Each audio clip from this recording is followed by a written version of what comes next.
بسم اللہ الرحمن الرحیم۔ آج کل ایک ایسا طبقہ مسلمانوں میں پیدا ہو گیا ہے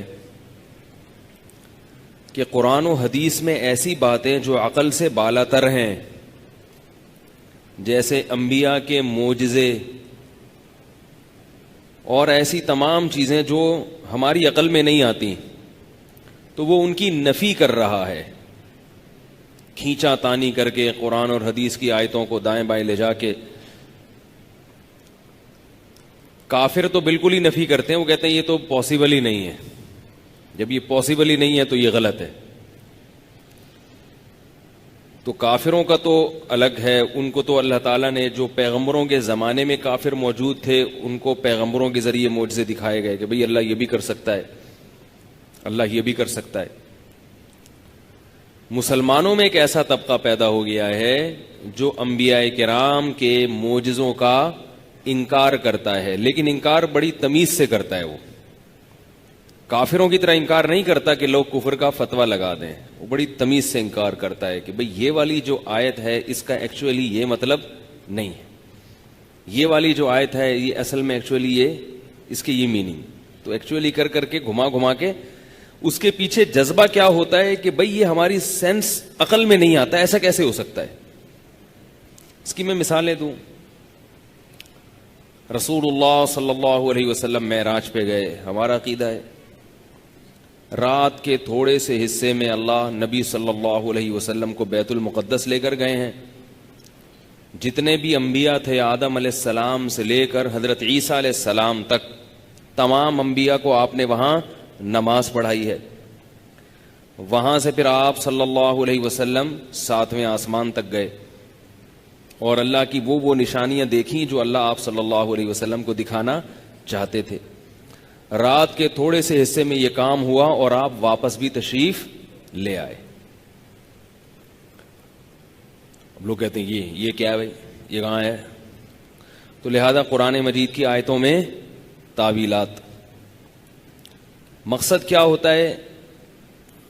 ان میں بعض لوگ ایسے ہوتے ہیں جن کی نیت اچھی ہوتی ہے، وہ کہتے ہیں اگر ہم ایسی باتیں غیر مسلموں کو بتائیں گے تو وہ اسلام کے قریب آنے کے بجائے دور ہو جائیں گے۔ تو بعض کی نیت اچھی ہے، کام اچھا نہیں ہے، نیت اچھی ہے کہ بھئی ان کو قریب کرنا، اور بعض کی نیت ہی اچھی نہیں ہوتی، ان کی نیت یہ ہوتی ہے کہ اسلام میں جو چیزیں ایک ایز اے عقیدہ مسلمانوں نے ان کو قبول کر لیا ہے ان چیزوں کی نفی کرنا تاکہ مسلمانوں میں توڑ پھوڑ ہو۔ اسی طرح قرآن و سنت نے ہمیں بتایا جنات کا وجود، جنات ہیں۔ سائنس کی سمجھ میں آتے ہیں جنات؟ نہیں آتے۔ بعض لوگوں نے جنات کا بھی انکار کیا۔ مسلمانوں میں ایسے فلاسفر موجود ہیں، ایسے پروفیسر لوگ بھی موجود ہیں جو جنات کا انکار کرتے ہیں، اور وہ کہتے ہیں قرآن میں جو جنات والی آیتیں ان کا یہ مطلب نہیں بلکہ کچھ بھی مطلب ہے، یہ نہیں ہے جو آپ سمجھ رہے جن چڑیل بھوت، یہ نہیں ہے۔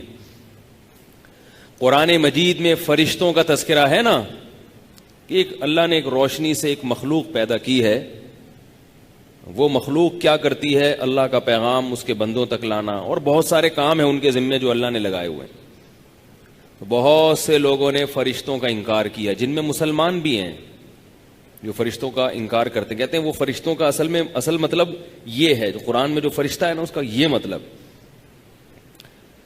حضرت عیسیٰ علیہ السلام آسمان پہ زندہ چلے گئے، اب قرآن نے بتایا، نبی صلی اللہ علیہ وسلم نے بتایا، زندہ گئے ہیں اور قرب قیامت میں نازل ہوں گے۔